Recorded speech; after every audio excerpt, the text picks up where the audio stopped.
your host for Motor Week, John Davis. Well, hello and welcome again to Motor Week. We're glad to have you with us. In every age, there are always people who long for the good old days. And in this age of luxurious sport utility vehicles, what some folks wish for is a simple, rugged machine like the original Willys Jeep.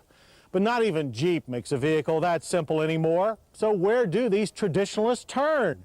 Well, how about towards Russia? Luckily, potential buyers won't have to go to Russia to get their hands on one of these back-to-basic cruisers. Although they've been made in Russia by the Ulyanovsk automobile factory since 1941, these two UAZ models will soon make their way to our shores with a debut set for the upcoming New York Auto Show. Now, we gave you a peek at the sport utility model a few months ago, but since then we've had a chance to spend time with this Comrade Red pickup truck. The key to both of these 4x4s is simplicity and durability, but we're hard-pressed not to call it crudeness. Whatever you call it, it's hardly high-tech. How many other new cars have you seen lately that come with an emergency tire pump, or better yet, a hand crank, which fortunately we didn't really have to use? Other details like the exposed rivets and welds and the bare metal interior make it easy to confuse the truck's uncompromising utility for shoddy workmanship. But don't let its looks fool you. This is one solid truck. We haven't seen a steel body this thick since Ike was in office.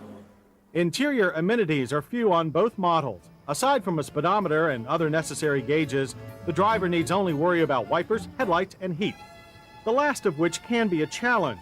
The climate control system consists of, besides the obvious roll-up windows, a weak fan pushing lukewarm air through a Rube Goldberg assembly of ductwork.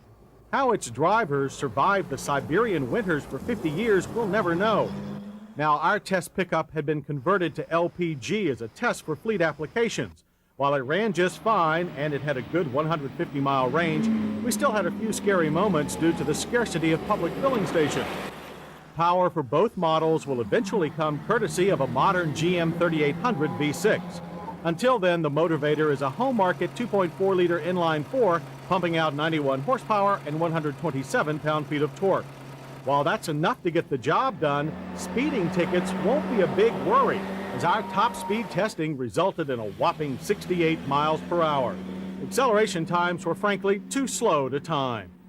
Worth highlighting, though, is the UAZ's off-road prowess. The only thing to slow our orange billy goat was an especially slippery mud pit. But even then, it never left us stranded. Road manners were about what we expected, rough as a buckboard for the pickup and somewhat better for the four-door. With the addition of seatbelts, crash protection, and other concessions to modern society, the vehicles that eventually go on sale here will be more polished than our Russian-spec test vehicles. But no matter how modern the design, any light truck must offer real utility to be successful, and here the UAZs are more than up to par. The pickup's folding side rails make the high bed easier to load, while the sport utility lives up to both names with a convertible top and room for 7.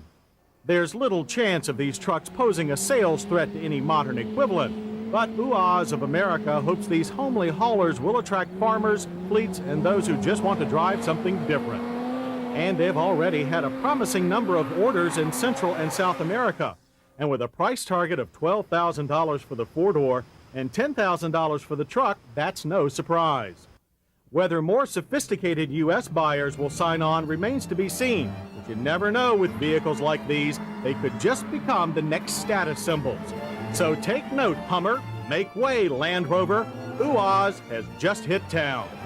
And we'll have more Motor Week right after this.